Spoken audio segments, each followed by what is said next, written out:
a todas as sessões. Você coloca aí, por favor, Fábio, no chat, o local onde qualquer pessoa pode acessar todas as.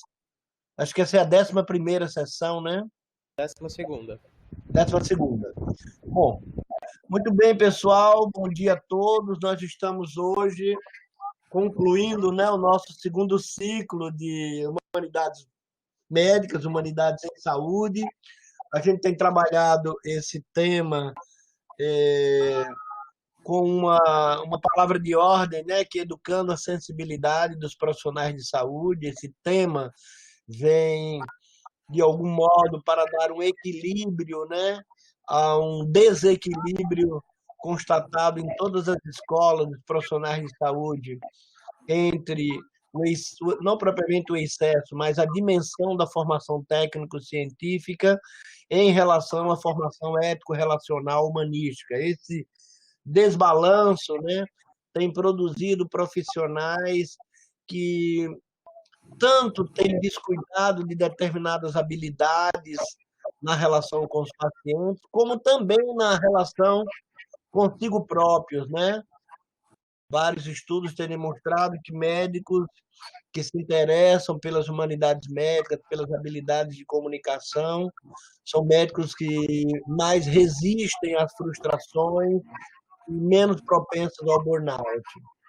Então, nós temos o prazer, né, de encerrar esse bloco com uma conferência da professora doutora Maria Lúcia Magalhães Bossi, né, uma querida amiga, professora titular aqui da nossa Faculdade de Medicina, coordenadora do Laboratório de Avaliação e Pesquisa Qualitativa em Saúde, do nosso programa de pós-graduação em Saúde Pública. Ela vai nos brindar hoje com uma parte profunda de seus estudos. Sua conferência está intitulada Medicina entre a arte de cuidar e a ciência das doenças. Eu queria agradecer a presença de todos e, especialmente, a disponibilidade da professora Maria Lúcia Bossi. Queria, em nome do professor João Macedo Coelho Filho, diretor da Faculdade de Medicina, que deve estar reunido neste momento com cerca, um público-alvo de 900 alunos, discutindo, né, os profundos dilemas aí do retorno das nossas aulas, né?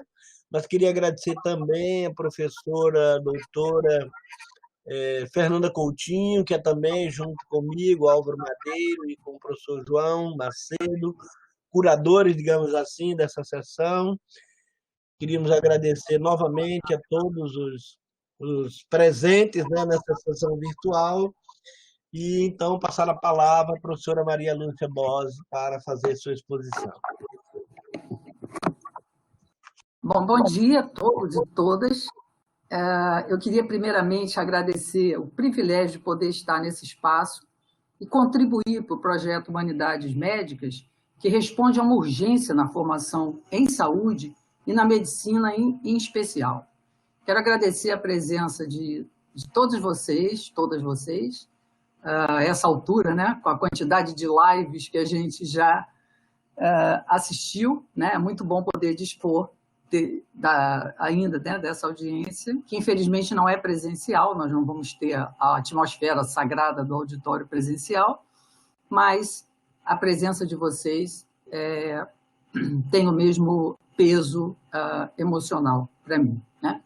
Quero dedicar essa conferência a todos os estudantes de medicina, aos meus filhos, meus 2 filhos e as minhas 2 filhas, que aprofundaram em mim o interesse pelo tema da arte de cuidar, porque esse é um desafio cotidiano para quem tem filhos, né?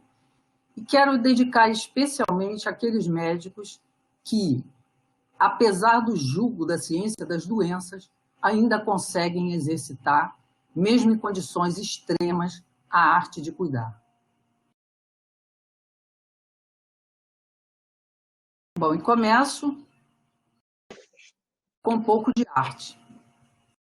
O quadro The Doctor é um quadro clássico, né? E bastante conhecido na área da saúde, e ele foi pintado por Samuel Fields em 1891, 14 anos após o Natal de 1877, quando, né, ele perdeu seu filho.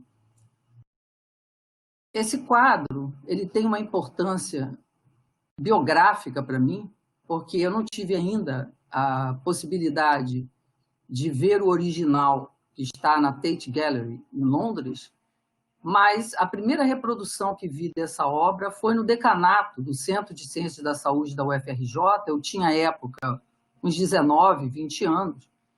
Lembro-me do impacto que essa imagem me causou, pelos vários elementos, né, que ela contém, e, sobretudo, por essa...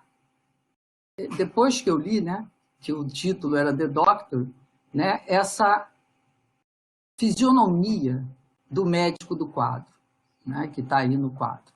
Esse quadro foi pintado, né, como eu falei, pelo Samuel Fields, né, em homenagem ao médico que o acompanhou e acompanhou a sua esposa quando da morte do seu filho.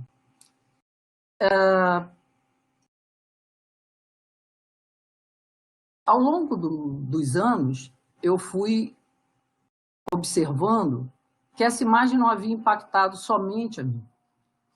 Havia um conjunto de outras pessoas que fazem referência a essa obra, e, dentre elas, eu queria destacar Rubem Alves, esse intelectual, né, educador, filósofo, psicanalista, escritor, e que tem uma obra vastíssima, nos deixou em 2014, mas deixou um legado de mais de 100 livros, dentre os quais este livro, que leva exatamente o mesmo nome do quadro, O Médico. E nesse livro há um detalhe interessante, e eu o cito justamente por causa da ressonância das impressões de Rubem Alves com as impressões e o impacto que eu senti a primeira vez ao me deparar com essa imagem lá atrás, né, na minha primeira graduação na biomedicina. Depois eu viria me regraduar nas ciências humanas, mas ali na biomedicina, quando eu me deparei com essa imagem. E o detalhe interessante desse livro não só porque ele faz referência a um livro que, creio que a primeira edição é de 2002, então bem depois do meu primeiro contato com o quadro, que se deu em 1978, 79, né? E ele tem aí, a capa não deixa...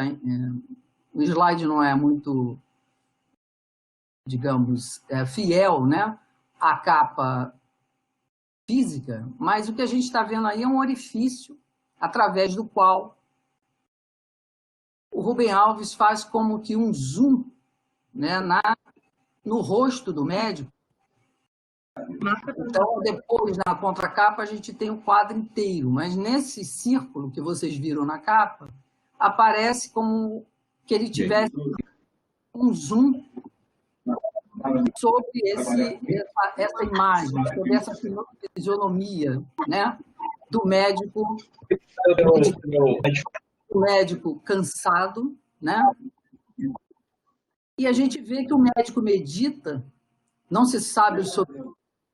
A gente, então, é convidado a fazer uma introspecção, um mergulho hermenêutico na obra, e essa eu acho que é a maior potência de uma obra de arte, quando ela convida a sensibilidade, né? Quando ela convida a construção de significados na intersubjetividade que se estabelece entre o espectador, vamos dizer assim, o observador, e a obra, né? Então, ele pode estar meditando, né? Por exemplo, eu penso que ele pode meditar sobre a morte, ele pode meditar sobre a sua própria impotência e seus próprios limites no seu exercício ante um fato, né, que é da vida e que se coloca para ele de forma avassaladora nesse momento. Ele pode estar meditando sobre a dor dos pais, sobre aquela criança que vai, né, se vai sem que ele possa fazer mais nada, né, porque se esgotaram os recursos de que ele dispunha à época. Lembrando que é um quadro de 1891, nem a penicilina havia sido inventada, a penicilina é usada pela primeira vez em 1940, em seres humanos, e o primeiro paciente que recebeu foi em 1940, ela é descoberta em 1938, então as doenças infecciosas elas levavam muitas vidas a essa época, né? A revolução bacteriológica de Pasteur estava ainda se iniciando, né?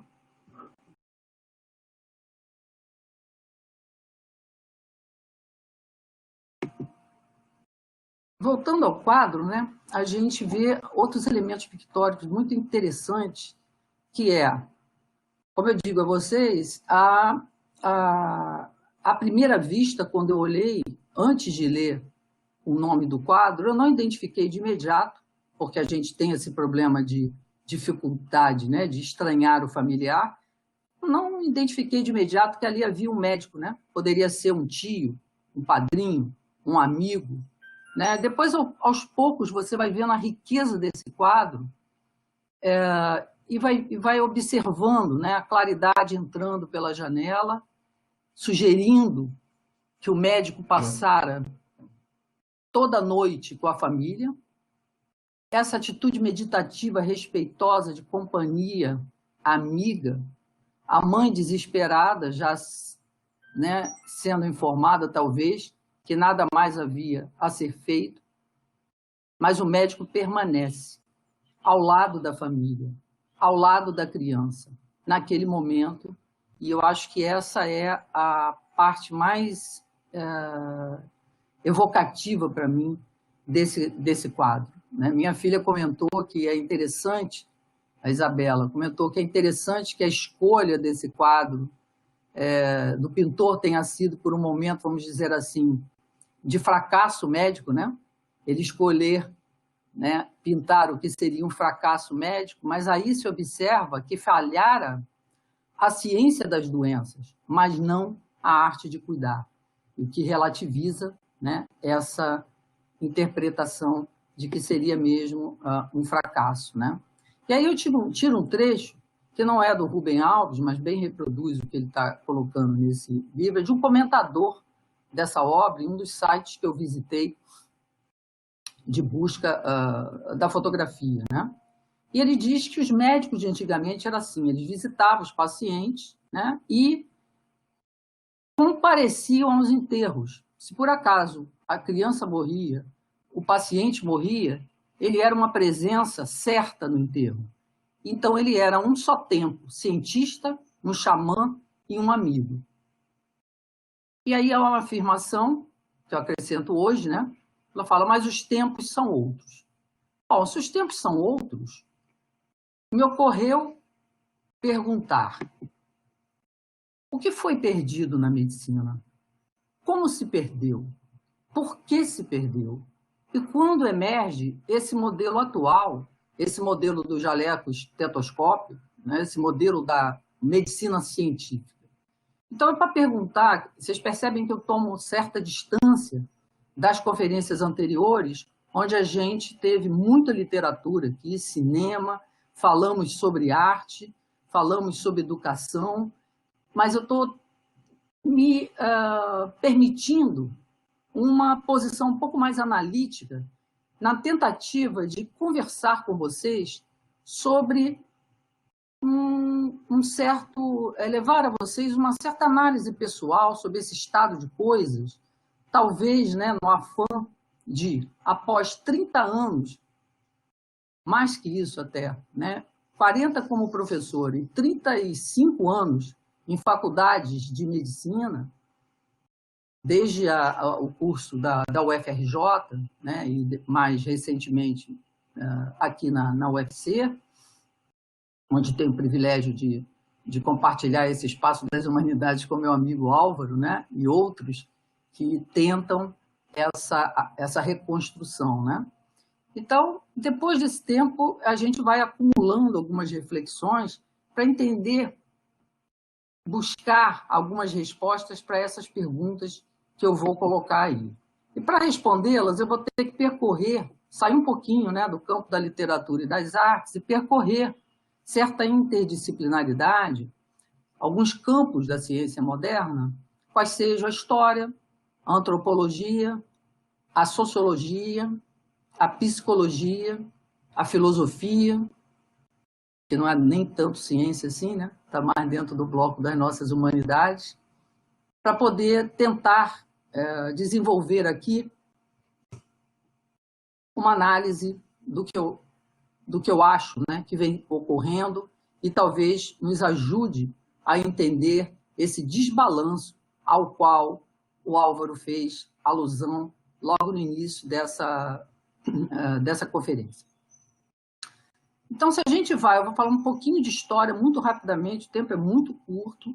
Depois que eu aceitei esse tema para falar nesse espaço, eu fiquei muito ansiosa, compartilhei isso com o Álvaro, dizendo, meu Deus, como é que eu vou, né, desenvolver isso num espaço breve? Mas eu vou fazer uma tentativa de rapidamente, né?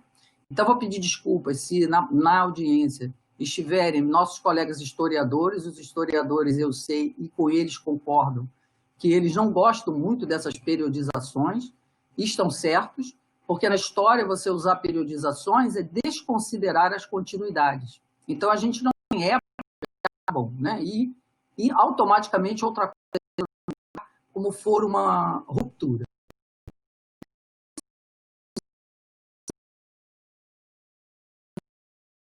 Em modernidade, hipermodernidade, porque eu acho que, no caso da racionalidade médica, funciona, né? Então, na Antiguidade Clássica, a gente tem, como sabe, uma racionalidade que ela é, sobretudo, cosmocêntrica.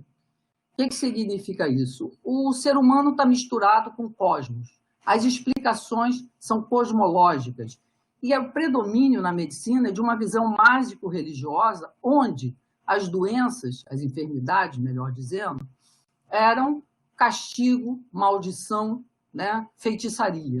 Essa era a explicação preponderante. E havia também aquelas doenças sagradas. Um exemplo, por exemplo, que a gente pode encontrar, inclusive, textos belíssimos na área da antropologia sobre essa enfermidade, como era vista à época, era a epilepsia, que até pelos seus curtos episódios, né, episódios que são limitados, eram vistos como uma possessão demoníaca, geralmente uma intromissão de maus espíritos, e assim se fazia a explicação à época. Mas essa era a cosmovisão. Paralela a isso, se nós formos ao Oriente, nós vamos ver que os egípcios eles tinham já um profundo conhecimento anatômico advindo da prática da mumificação. Então, essa prática da mumificação permitiu que eles, em contato com a interioridade do corpo humano, desenvolvessem um conhecimento bastante minucioso da anatomia humana. Na China, nós tínhamos a medicina tradicional chinesa, que, aliás, perdura até hoje, inclusive as suas técnicas de fitoterapia e acupuntura.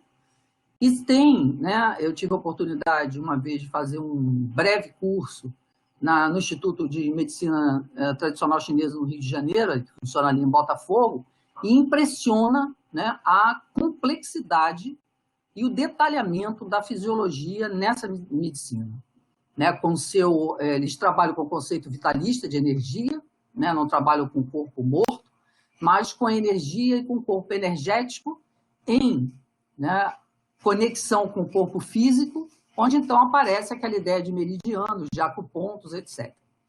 Na Índia, a medicina védica era muito avançada também, e hoje ela se apresenta como medicina Ayurveda, né? A gente vê vários médicos ainda aí, então os historiadores também têm razão, né, quando falam nas permanências históricas, porque essa racionalidade persiste, né, com a direção daqueles, eu diria, conhecimentos, né, primordiais que foram colocados à época. Nós estamos falando de 3.000 anos antes de Cristo, né? E a medicina semítica dos povos árabes, que inclusive realizavam cirurgias. Então a gente tinha essa mistura, e se a gente vai para a Grécia, então vamos encontrar dois gregos muito importantes, que é o Hipócrates que é o considerado pai da medicina, por dois motivos, né? O primeiro deles é porque ele vai confrontar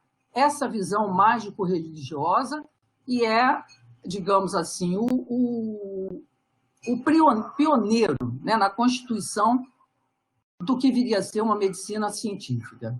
Ligado, portanto, a causas naturais, ele combatia essa ideia, inclusive à época, quando a epilepsia era considerada sagrada, ele dizia que não, que provavelmente deveria haver alguma lesão na parte cerebral da pessoa, né, e já se aproximava de uma explicação que corresponde ao que a gente vê hoje na neurologia, enfim. Ele já desconfiava disso. Ele trabalhava com a ideia dos 4 elementos, dentro, por exemplo, do corpus hipocrático, e de uma saúde que deveria ser mantida pela dieta e higiene, entendendo que dieta aí é todo um estilo de vida. Dieta para os gregos não é a restrição alimentar ou uma questão só alimentar, é todo um estilo de vida. E o mais importante que o celebrizou, vamos dizer assim, dentro da medicina, né, e os alunos fazem o juramento de Hipócrates, os alunos de medicina na formatura, é que ele configurou as bases éticas da medicina que viria a se manter, né, na medicina moderna. Já Galeno, alguns séculos depois, já no século II depois de Cristo, também foi um grande escritor na medicina e que fundou a sua teoria na dissecção de animais e no estudo dos sintomas. E ele dizia que o melhor médico é também um filósofo. Então, tanto no Hipócrates quanto nos textos do Galeno, a arte de cuidar e a ciência das doenças se imbricam. Com a queda do Império Romano, né, e a entrada no período medieval, ainda usando essa periodização, aí a gente vai ter, digamos assim, uma paralisação, uma interdição a essa ciência das doenças que vinha sendo desenvolvida, né, sobretudo pelos gregos, e por conta do quê? Né? Por conta da sacralização dos corpos, a Igreja impede a exploração dos corpos como material de estudo, né? A própria observação ela fica contida pelos dogmas desse sistema, que aí não é mais cosmocêntrico, é teocêntrico, né? Em que a sabedoria emanava do divino e não cabia ao homem investir sobre a natureza, muito menos controlá-la, como irá acontecer mais tarde na medicina moderna, né? Então, a essa época, aí o que vocês veem é o quê? Né? Uma fusão, né, da anatomia com a astrologia. Os médicos eram astrólogos, eram numerólogos, lançavam mão de um conjunto de recursos, inclusive de alquimia. Então, eles incorporam a visão antiga, né? Então, a gente vê aí, a visão, agora a gente está numa pandemia, né?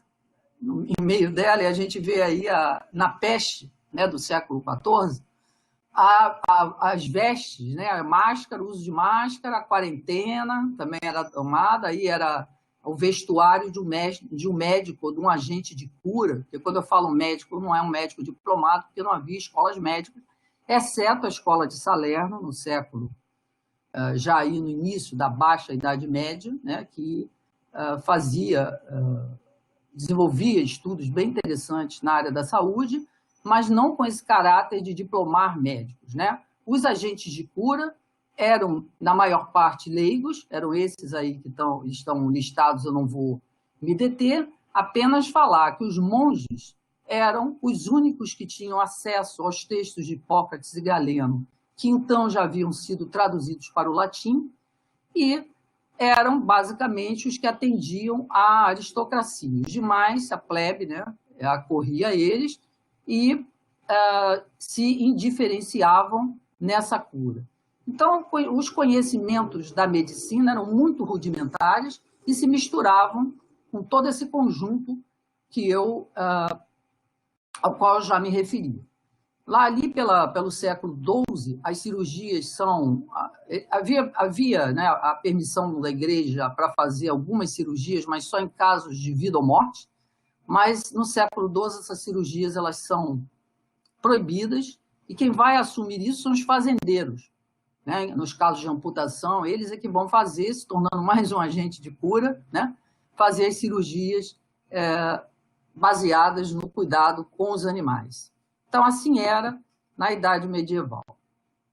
Aí está uma foto da época, né? Século XIV, essa figura, mostrando a sangria, né? Que era, juntamente com os enemas, algo que se usava, né? Para quase todo tipo de enfermidade, sobretudo os quadros febris.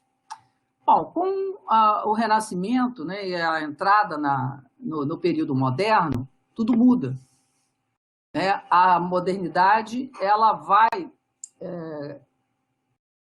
construir os substratos, né, da medicina científica, mais precisamente, para usar as noções que eu escolhi para dar título a essa conferência, mais precisamente a ciência das doenças. Né?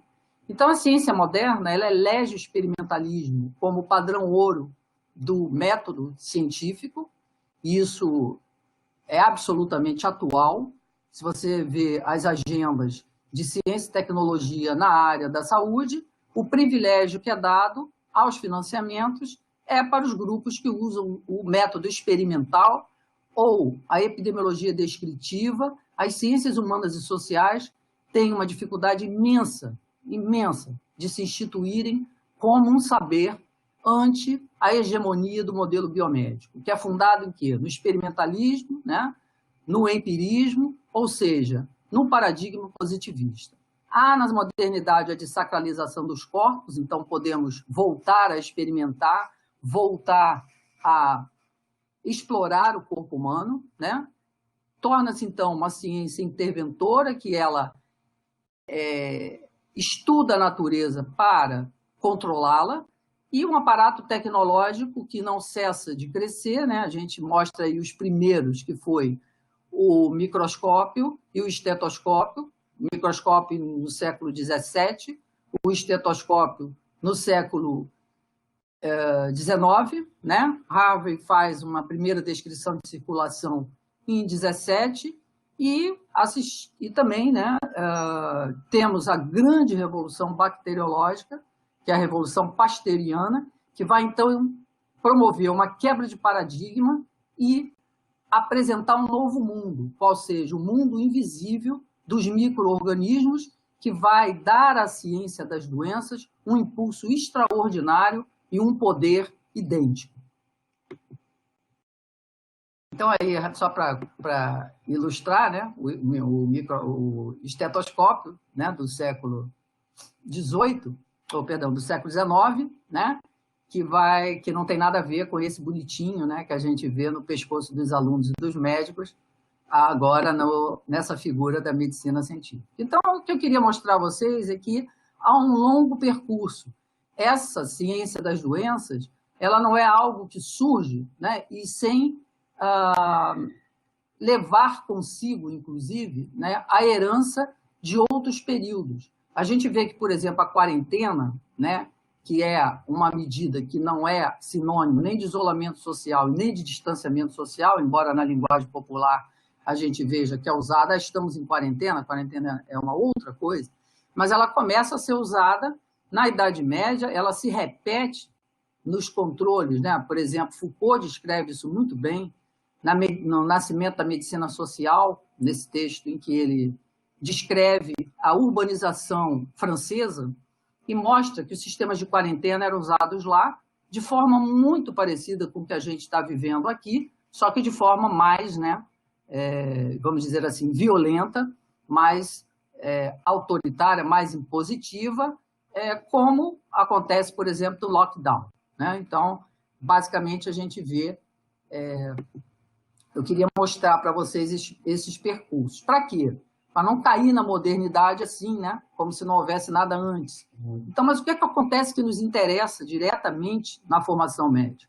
É que na modernidade né, a disciplinarização do conhecimento, essa disciplinarização do conhecimento e a compartimentalização, né, que a Amadeu Terezinha Luz, uma filósofa extraordinária, e acho que na minha leitura, né, uma das principais cientistas sociais no campo da saúde, que tive o privilégio de tê-la no Instituto de Filosofia e Ciências Sociais como minha orientanda de mestrado, e será minha eterna mestre. Então, ela usa uma expressão que é o divórcio da modernidade, para falar na compartimentalização das artes, da ciência e das religiões, né? Então, hoje é impossível pensar num cientista como Leonardo da Vinci, por exemplo, né? Porque não há como você unir essas coisas, né? Eu sonho, todo dia eu penso que poderíamos ter editais, né, de ciência e cultura, de arte e ciência, na saúde. Isso seria extraordinário, e juntar alguns orçamentos e fazer pesquisas que fizessem conversar essas coisas, né? Tivemos essa semana um seminário precisamente sobre isso, o uso da arte na saúde, né?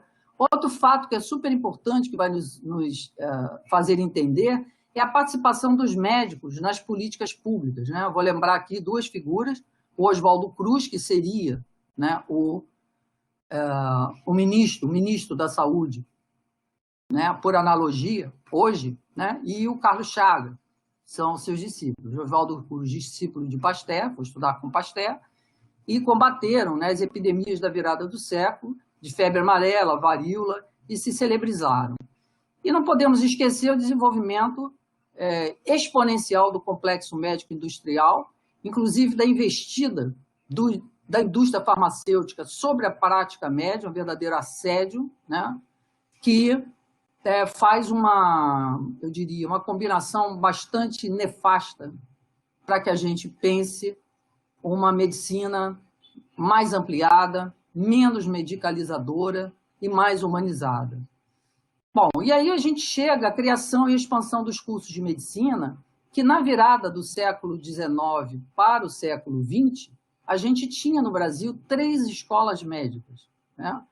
Hoje são, se eu não estou enganado, 296, estamos chegando a 300 escolas médicas, e o Conselho, vez por outra, freia, né? Eu acho que agora, inclusive, estamos nesse momento, o Conselho Federal de Medicina freia a abertura de novas escolas, justamente por essa explosão de cursos, alguns com uma qualidade um tanto duvidosa, e hoje, né, com uma entrada agressiva do capital privado na formação, que, aliás, não é privilégio da medicina, é na educação como um todo, né, já é majoritário em relação ao financiamento público, né?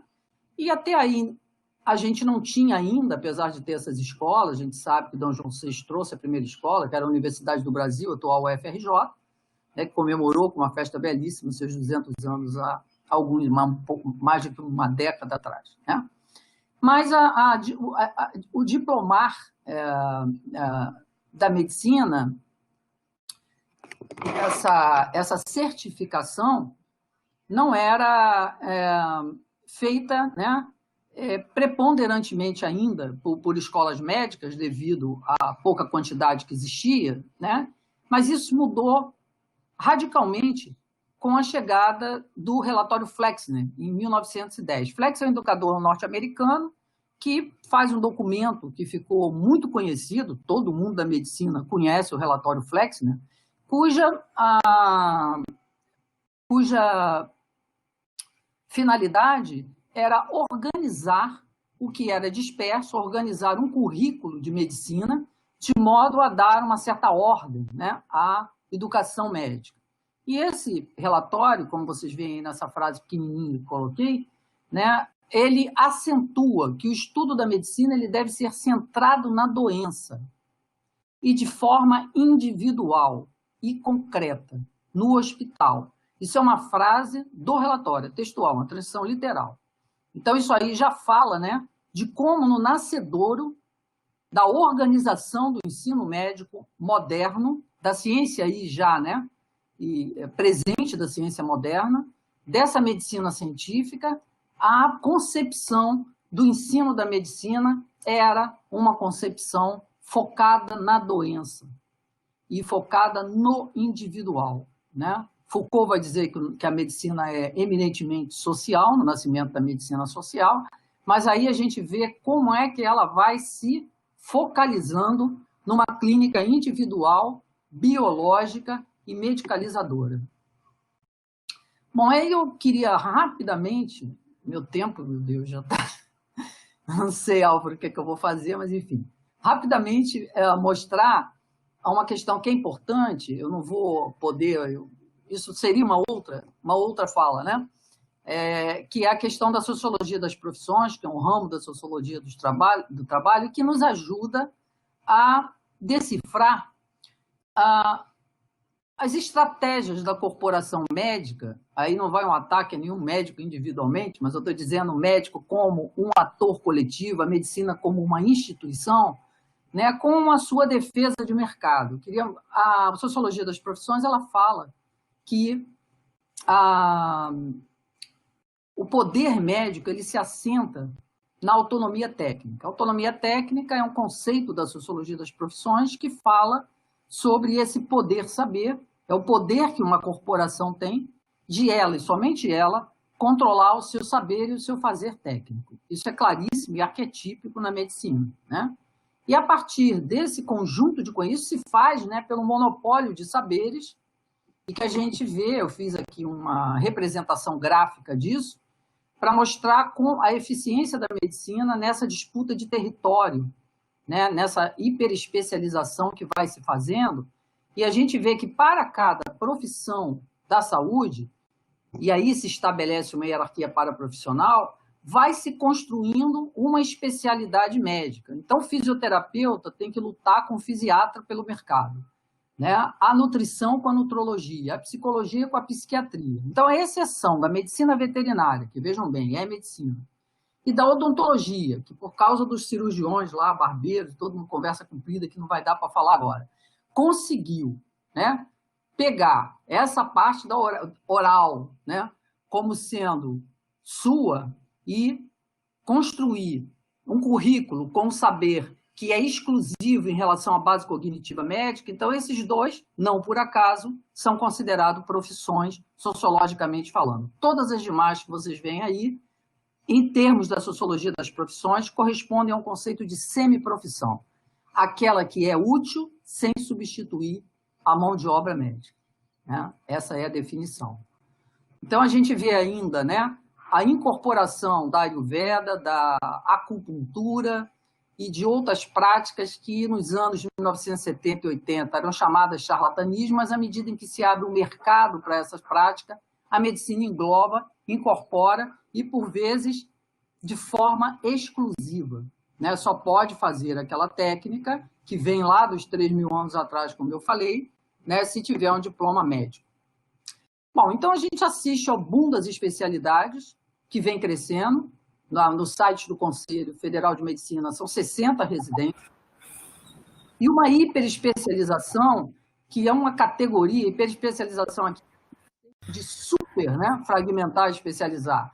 É no sentido do Edgar Morin, né, um filósofo que todos conhecemos, que já esteve aqui conosco, né, para nossa alegria, ainda é vivo, lúcido, aos 95 anos, fazendo conferências magistrais, né, e que ele chama de especialização aquela fragmentação que compartimentaliza, mas não religa. Ele tem um livro chamado Religação dos Saberes, em que vai justamente, né, falar sobre essa necessidade. Então, tudo que eu contei para vocês até agora, né, que é para meus colegas da medicina, mas eu tenho uma audiência plural e tenho alunos de medicina, alunas de medicina aqui. Então, estou falando mais para essa turma, né, que não conhece, para quem eu acho que provavelmente esse conhecimento pode ser de utilidade, para contextualizar um pouco, né? Bom, aqui é para vocês, quando eu falei na questão da...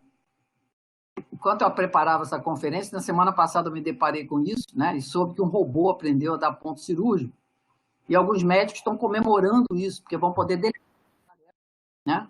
Que é uma tarefa paramédica, vamos dizer assim, né? E 72 vídeos de cirurgias e aprendeu, por inteligência artificial, a fazer suturas, né? Paralela a esse avanço científico sem correspondente humanização, a gente vê uma busca incessante pela arte de curar, de cuidar, essa busca que, às vezes, por não ser atendida na relação médico-paciente, ela vai ser buscada nas seitas, nas curas espirituais e nesse boom, né, das medicinas alternativas que, em certo grau, não em todos os casos, né, supre essa ausência da pessoa, né, na prática médica. Então, qual ética, né, nos orienta nessa contemporaneidade? Então, queria falar que a gente é treinado para naturalizar o mundo, né? A ideia moderna de controle, aquela que eu me referi lá atrás, da racionalidade médica, ela nos atrai. Nós somos impulsionados por uma competição e um individualismo que no curso médico se mantém e causa um adoecimento, se mantém no corpo médico. São poucos os médicos que trabalham em relação, eles competem no mercado sobre um ritmo veloz, inclusive com a precarização do trabalho que a gente vai crescentemente assistindo, né? E a gente vai vendo que essa educação, a gente teve a última sessão belíssima, né? Lá com o professor Keating, né? Que defendia uma outra postura. Então, na Sociedade dos Poetas Mortos, né? Quem esteve aqui na semana passada viu a fala, e os nossos colegas expositores acho que estão aqui conosco hoje, né? Então, não vou me alongar, porque ali está, né, o espírito de uma educação ética, uma educação humanista, que não precisa, obviamente, deixar de ser de excelência técnica. Mas, no entanto, a gente prepara hoje as crianças para o ingresso competente na vida econômica, né? E o ser bem-sucedido está ligado a isso. Então, quais os desfechos que a gente vê, sobretudo nas turmas de medicina, né? Uma perda da capacidade de crítica, tanto nos alunos quanto nos docentes. Esses conhecimentos são empilhados e fragmentados, precisamente reproduzindo a fragmentação da racionalidade moderna. Uma extrema dificuldade nas análises não biológicas. Se você pedir para descrever cada nome de osso do corpo humano, eles farão.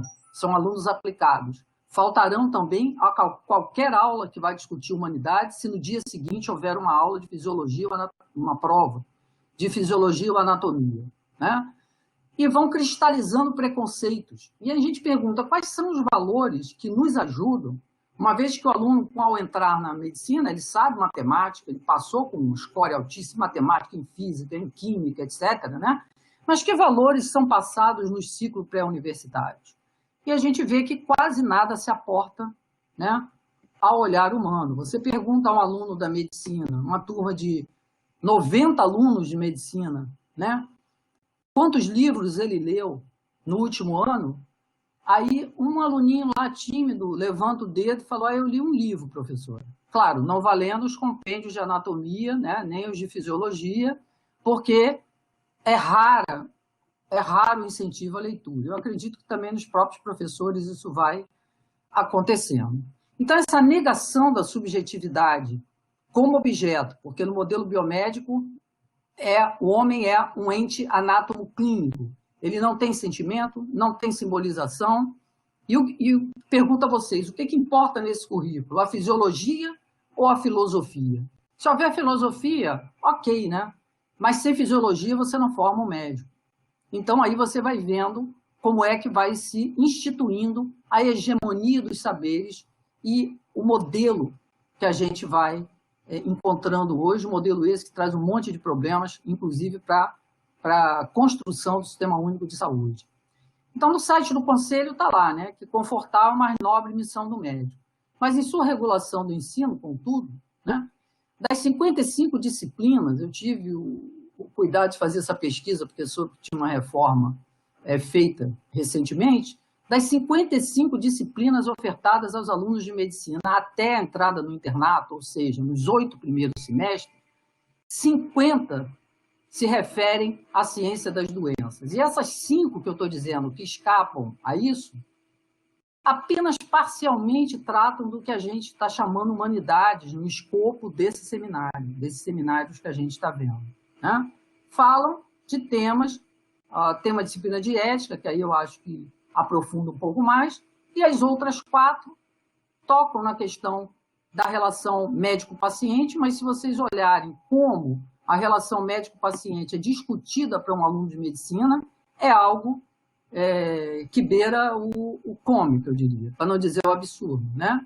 Seriam quase que etapas, né, de relação com uma pessoa, como se a relação se estabelecesse por inventários ou protocolos, como a gente faz na clínica, né? Então, a gente vai vendo, assistindo um declínio da inventividade, né, uma dificuldade de reflexão, e aí eu pergunto, nisso tudo, como fica a arte de cuidar? Eu sublinhei o cuidar, deixa eu voltar aqui, eu sublinhei o cuidar porque, sem trocadilhos, né, a gente tem que ter cuidado com a palavra cuidado, né, tem que ter cuidado, porque quando ela passa para o domínio da saúde, esse cuidar ele se transconceitualiza em assistência. E o cuidado que eu passo a falar, sobre o qual eu passo a discorrer agora, é na dimensão ontológica. Então, o cuidado, para mim, é uma atitude de ser com o outro, uma atitude de compaixão, uma atitude de me deixar afetar, uma atitude que me humaniza. Então, Heidegger, no livro Ser e Tempo, acho que, apesar de ser muito citado em algumas pesquisas na saúde, é como aquelas coisas que se cita e depois não se operacionaliza, né? Então, a gente vê uma citação do Heidegger ali meio solta, está certo que não é um pensamento fácil para a gente que vem da biomedicina, né, dominar, mas é preciso, né, usar de forma diferente do que a gestão usa, como linha de cuidado, cuidado em saúde. O que está se falando ali é assistência. O que eu estou falando aqui não é isso. Eu estou falando no cuidado com uma atitude ontológica, né? Então, o que seria, então, essa arte de cuidar?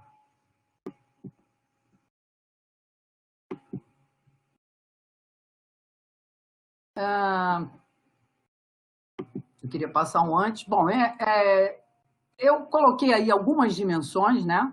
Depois que eu vi o tempo, saiu um pouquinho de lugar certo, essa integralidade e humanização seria, digamos assim, um desfecho dessa arte de cuidar no Sistema Único de Saúde, né? Então, vocês vão vendo aí algumas dimensões dessa arte de cuidar, né? E que implica, sobretudo da medicina, a escuta atenta, o uso da palavra, que é um problema seríssimo, né? Como é que os médicos fazem uso da palavra, e um olhar sensível. Eu não vou poder, claro, falar de todas essas dimensões, então selecionei 2. A primeira é a escuta, e eu não vou me alongar, até porque meu tempo já está finalizado praticamente, né? Eu não vou me alongar, mas a escuta foi muito bem abordada pelo Álvaro quando foi a primeira conferência do primeiro ciclo, quando ele trouxe o conto do Chekhov, né? Em que a gente vê aquela personagem querendo compartilhar a sua dor, né? E nos lembrando o que se passa em muitas sessões, em muitos atendimentos, onde a pessoa não é escutada. Então, aí está uma definição muito linda do Amatuzzi, né? Que receber o significado pleno, e não o mero significado, que é aquilo que a pessoa chega e fala para você que está sentindo, e aí o médico para ali, porque ele já ouviu o que tinha que ouvir, para criar um diagnóstico dentro da racionalidade científica positivista, né? Mas a escuta é mais que isso, envolve uma intercorporeidade. O Le Breton, no livro Antropologia das Emoções, vai dizer que nenhuma palavra existe fora da corporeidade. E a gente sabe que tem um analógico do discurso digital. O que eu quero dizer com isso? Que eu estou falando aqui para vocês, né? Vocês estão me vendo, e a emoção da minha fala, ela é também comunicada pelo gesto. Então, nenhuma palavra tem o seu significado per si. E se um médico não olha para o paciente, não observa esse conjunto, ele não está escutando da forma como a gente está considerando uma escuta plena. Então, a gente escuta com o corpo e também com o olhar. Sobre o falar, eu deletei todos os slides, Álvaro, porque senão a gente ia chegar aqui a 2 horas, né? Mas fiquei com pena de não poder desenvolver essa dimensão, porque a questão da palavra do médico, porque é xamã, né? Por causa do arquétipo, diria, né? Aquele arquétipo do médico. Pela qualidade, né? Como? Alguém precisa desligar aí o microfone. O microfone. Então, por causa daquele arquétipo, né, que mistura o xamã, o amigo, a palavra de um médico é algo de um peso assim monumental. Eu não vou falar, mas é fácil a gente entender, né, que palavras matam e palavras curam. Se o médico falar, olha, para uma pessoa que acaba de ter um diagnóstico de uma neoplasia maligna, e dizer, olha, eu estou com você, a gente vai vencer, a minha tia teve isso e está aí com 80 anos, é completamente diferente dele falar na sua linguagem técnica e, às vezes, dando até uma profecia, né? Fazendo uma previsão de quanto tempo de vida, como se fosse Deus. Então, eu acho que essa questão da palavra, ela exige um cuidado muito grande, e ela é descurada na formação em medicina. Eu vou ficar, então, para finalizar, para já ir finalizando, com a questão do olhar, né? Rubem Alves diz que a primeira tarefa de educação é ensinar a ver. Claro que esse ver não é esse olhar de superfície. E para a gente entender a ontologia desse olhar, eu fui buscar uma obra que foi escrita em 1923 por Martin Buber, mas que tem várias edições, e ela é disponível, e eu acho que todo médico deveria ler, todo estudante de medicina, né? E o Martin Buber, ele propõe em sua filosofia, ele é conhecido como filósofo do diálogo, ele vai propor em sua filosofia 2 modos de presença, né, que são expressos nas palavras princípio, eu, tu e eu, isso. Eu, tu seria aquela situação em que eu me deixo afetar, eu me misturo com o eu do outro. O tu e o eu são uma unidade, né, aproximada pelo reconhecimento do humano no outro. Enquanto eu, isso é essa atitude em que o corpo do outro na medicina é um espaço para eu aplicar a minha técnica, né? Claro que ninguém consegue, embora todos nós, todos e todas, sem exceção que estamos aqui, já vivemos essa situação do eu-tu. É quando você vê uma situação de dor e você é tomado de tal forma por aquilo, né? Ou você escuta o sofrimento de alguém com tamanha presença que você já não sabe mais o que é seu e o que é da outra pessoa. Você está absolutamente imerso naquilo. Então, numa consulta, precisa haver a alternância dessas 2 posições ontológicas. Precisa haver um eu-tu para escutar a dor do outro. E precisa também haver um eu-isso, que é um distanciamento reflexivo, onde eu, então, vou pensar num diagnóstico. Então, como diz o Buber, se o homem não pode viver sem o isso, porque a gente não consegue ficar no eu-tu o tempo inteiro, aquele que vive só com o isso, não é homem, quer dizer, não tem a sua humanidade. E a cada uma dessas 2 posições corresponde uma forma de olhar, né, que são essas 3 que eu vou mostrar em imagem rapidamente. O observar, vocês estão vendo aí nesse quadro do Rembrandt, do século XVII, maravilhoso, né, lição de anatomia do Dr. Tu, muito também conhecido na medicina, um quadro lindo, né? Mas que aí a gente está vendo o que é o olho observador. Esse olho ele é treinado na medicina, porque é o olho que corresponde ao modelo biomédico. Então, observar, você vê, é criar uma distância entre eu e o tu. É um eu, isso. Há uma segunda forma, um pouco mais, eu diria, sensível, que é a contemplação. A contemplação, eu vou ao Louvre e contemplo o quadro da Mona Lisa. Mas a Mona Lisa é a Mona Lisa, eu sou eu, não há ali, né, um encontro de alteridades, como a escuta, o olhar, né, humano deveria ter. Mas há uma outra forma de olhar que Buber nomeia o reconhecimento de si.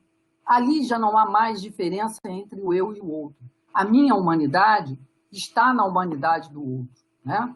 Então, é quando o médico consegue, né, ser tão próximo que você já não sabe, não está vendo ali mais um médico, está vendo ali um ser humano, um amigo. E isso tem um efeito de cura extraordinariamente importante, né? Então, aí o Heissner, nessa belíssima passagem, sugere, né, esse abraço de olhares. Talvez a gente não tenha nunca se dado, eu não tinha me dado conta que os olhares se abraçam, mas se abraçam, né? E a gente viveu isso em várias relações, essas que são permeadas por amor. Porque sem amor é complicado exercer uma medicina que seja efetiva. Eu queria falar ainda no Levinas. O Levinas ele fala na alteridade radical, né? E que o outro não pode ser de modo algum objeto da minha técnica, e eu acho que isso é algo, esse texto deveria ser estudado minuciosamente nas humanidades médicas, né? E ele abre para uma escuta ética. Então, eu queria mostrar que olhar e escutar se entrelaçam. E queria falar, não sei, Álvaro, se ainda tenho tempo. Acho que não, né? Uns 5 a 10 minutos, pode ser. Tá bom. Vamos lá. Abusando da paciência da audiência. Mas porque o tema é complexo, eu não queria ficar aqui falando de relação médico-paciente pela enésima vez da mesma forma. E eu acho que a gente tem que entrar mais fundo nisso, né?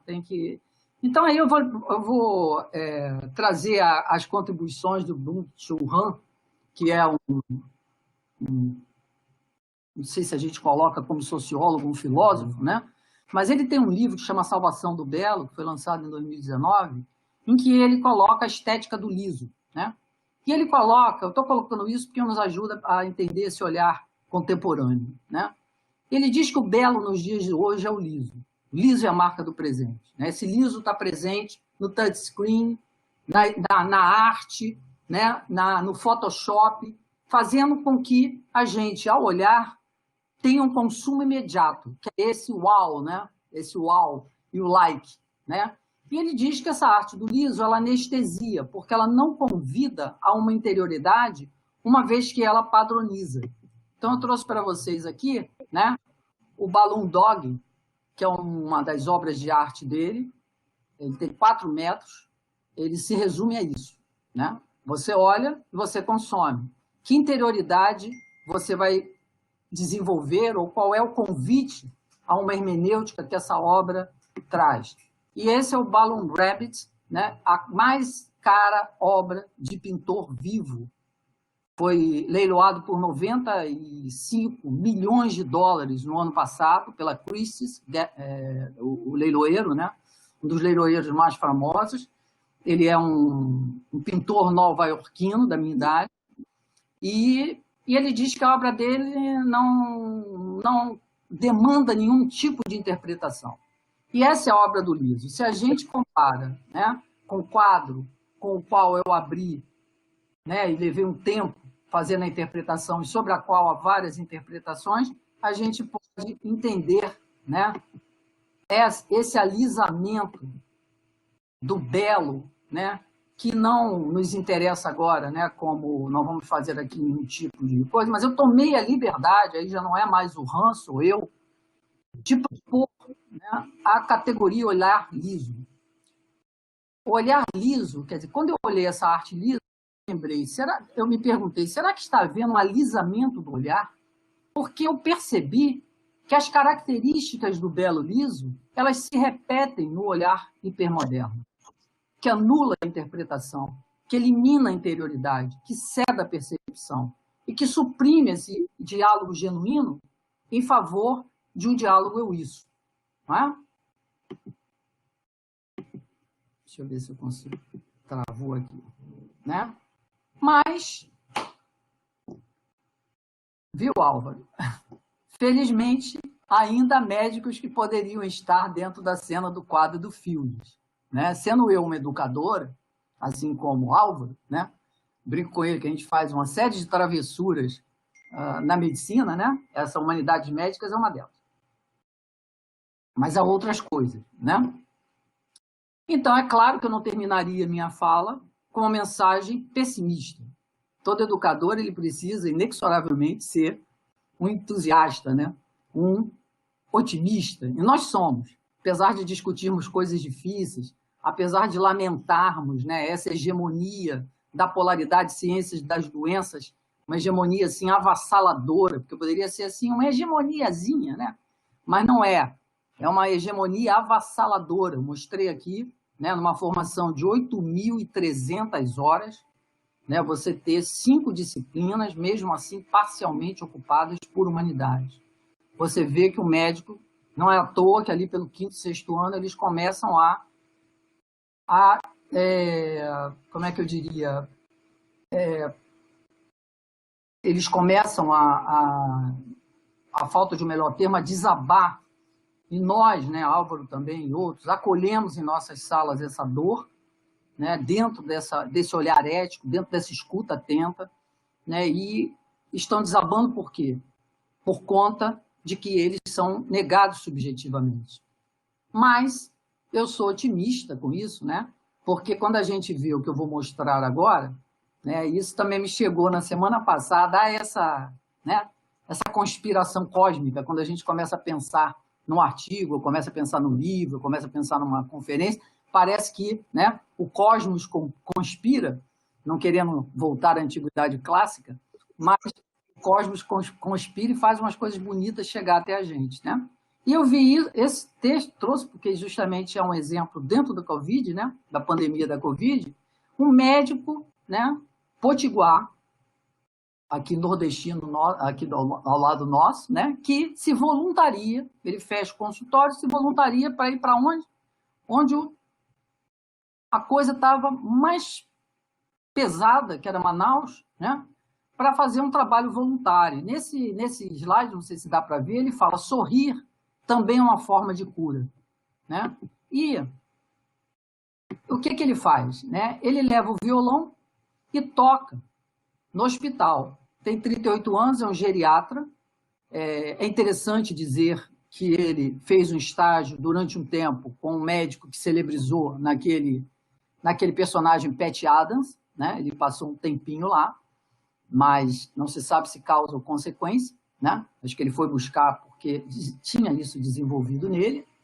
Um geriatra de 38 anos que diz isso, que leva o ukulele e toca com a família, os pacientes, o pessoal da enfermagem e os médicos. Olha que bonito, num só gesto, ele inclusive reverte a hierarquia de poder paraprofissional que se estabelece com os demais profissionais e toca, né, até para o pessoal da recepção, que normalmente muitos médicos, inclusive, esquecem até de cumprimentar, como eu já pude perceber, em 30 anos de pesquisa em avaliação de qualidade de serviço, que é uma linha pesada no nosso laboratório. Nem mesmo um cumprimento, né? Aí está ele no corredor, né? E ele dizia que quando esteve em São Paulo, aliás, ele atua, né, no Albert Einstein e na Mackenzie. Ele atua nesses 2 espaços institucionais. E ele ficou um pouco temeroso, porque ele ficou com medo de ser visto como menos médico, porque se eles falassem que era palhaço, porque também participou do Doutores de Alegria, ou dissesse que cantasse, né, tocasse para os pacientes e falasse de amor. Então, ele seria menos médico. Para as ciências das doenças, sem dúvida. E ele diz: eu me considero um cuidador de pessoas. Não importa a ferramenta que eu estou usando. Pode ser um estetoscópio, um ukulele ou um violão. E essa equalização, né? Eu acho belíssimo, porque enquanto o estetoscópio é um instrumento das ciências humanas, o ukulele e o violão é um instrumento da arte de cuidar. Aí eu vou pedir uma ajudinha ao Fábio para passar um vídeo de 40 segundos. Fábio? Fábio, você está por... Estou sim, já vou colocar. Tá?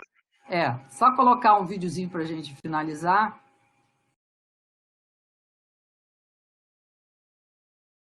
E nas promessas do Senhor, eu continuo olhando para ti, e assim eu sei que posso prosseguir.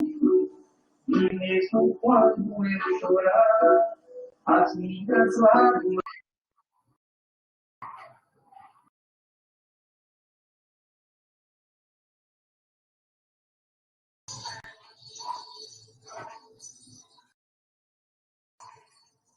Olha a técnica,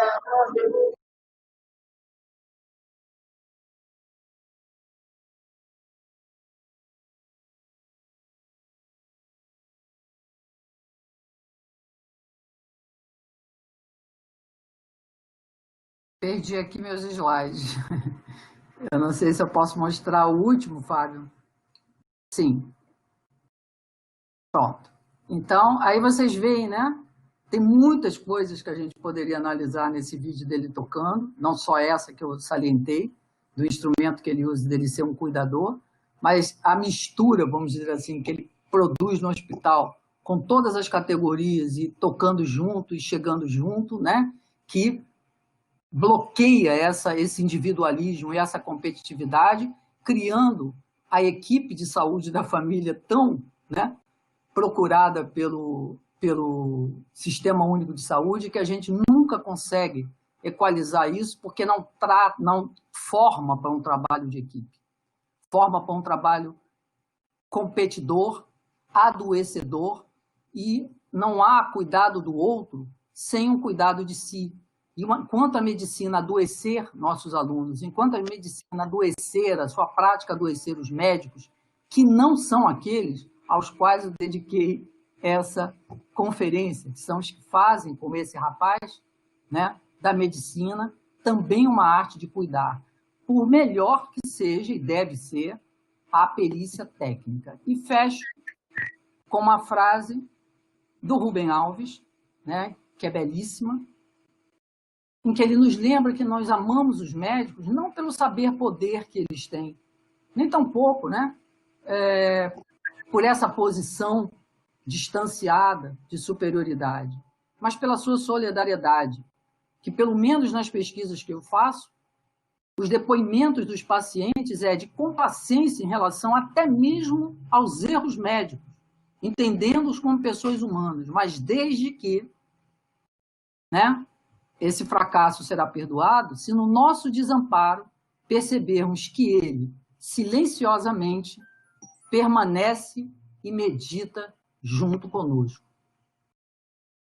Então eu fecho com essas palavras, peço 1000 desculpas ao Álvaro por usado mais do que devia esse tempo, mas enfim, né? É por paixão, vamos dizer assim, é por paixão. E agradeço a paciência, né, de todas e todas vocês que acompanharam aqui a minha exposição. A essa altura já é uma bênção, né, a gente ter alguém presente numa live, porque foram muita coisa boa também a gente circulou, sobretudo nesse espaço. Álvaro, mais uma vez, muito obrigada por essa oportunidade. E um abraço a todos, sobretudo os alunos e alunas presentes. Ok, muito obrigado, Maria Lúcia, com essa belíssima conferência aqui já anunciada, né, por todos os colegas que apareceram aqui no bate-papo público, né, no chat. Mas antes de passar a palavra, Maria Lúcia, eu queria que você tentasse novamente aparecer a tua imagem. Não, tá? Agora, nos Eu estou últimos entendendo, como é que eu faço? nos últimos 10 minutos, talvez valha a pena você sair e entrar de novo, então. Professor Álvaro, a imagem dela está aparecendo para a gente. Ah, então só não está para mim, então não tem problema, está aparecendo. Então não tem problema. Eu estou me vendo aqui na telinha, né? Eu não estou, então ela desapareceu, não tem problema. Está para todo mundo, não há problema. Vê se você consegue me recuperar, Álvaro, para você não ficar sozinho, porque é difícil a beça esse remoto, né? É muito difícil. Não sei o que aconteceu aqui, deixa eu ver. Ela só se não o senhor atualizar a sua página, talvez o senhor consiga vê-la de novo. Atualizar significa fazer o quê? Dá um F5 aí na sua página. Um F5, tá bom, vamos lá. O senhor vai sair rapidinho e vai voltar.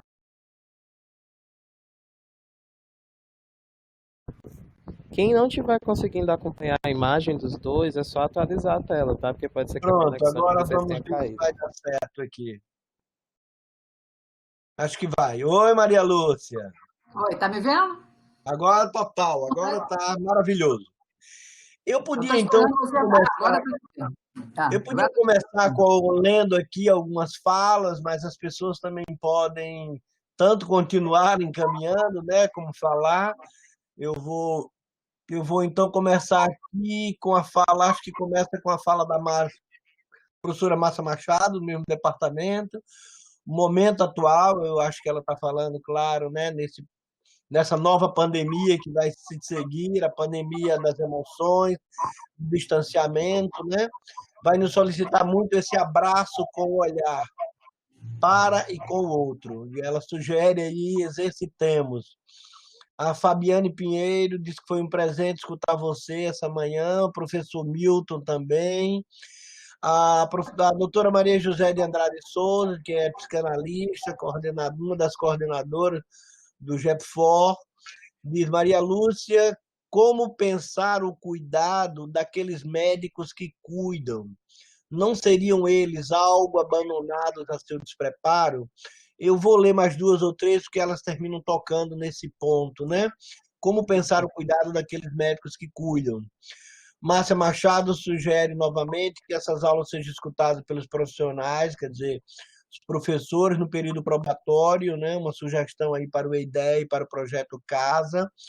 O professor Zé Milton, da Gastroenterologia, comenta a sua belíssima apresentação, Maria Lúcia. Um colega, Leandro, comenta que em Goiânia, nosso Tal Araújo, tem um grupo que faz provavelmente o trabalho aí com música, né? A doutora Maria José considera belíssima e competente a sua apresentação. A professora Márcia lembra que nós temos aqui o projeto Y Sorriso há mais de 10 anos, sob coordenação da professora Fátima Azevedo, que é do meu departamento, pediatra, com alunos de medicina, enfermagem e psicologia, que é um lindo projeto para a humanização da assistência, e também diz que a sua fala foi linda, Malu. Eu tenho uma querida amiga alagoana, Ana Maria Cavalcante Melo, que é da cidade de Viçosa, vizinho a Quebrangulo, onde nasceu Graciliano Ramos, e vizinho também de Palmeira dos Índios, a cidade onde ele foi prefeito. Ela, pela primeira vez, teve a oportunidade de viver sua fala, e eu acho que ela usa o meu sobrenome Leite, né, para dizer que foi um deleite a sua fala, Maria. A professora Auxiliadora Brito, a professora lá da Faculdade de Medicina do Juazeiro, né, da região do Cariri, diz que foi um grande presente de São João a sua fala, Maria Lúcia. A Maíra, sem nenhum conflito de interesse, diz que a sua fala foi inspiradora, belíssima, provocadora. Nosso colega de departamento, o professor Ricardo Sidor, também considero muito tocado, foi boa apresentação. E coloca que o segredo, entre aspas, é equilibrar entre o poético e o prosaico, tanto na prática como no ensino médico. Imagino que ele utiliza aí formulações de Edgar Morin também, né?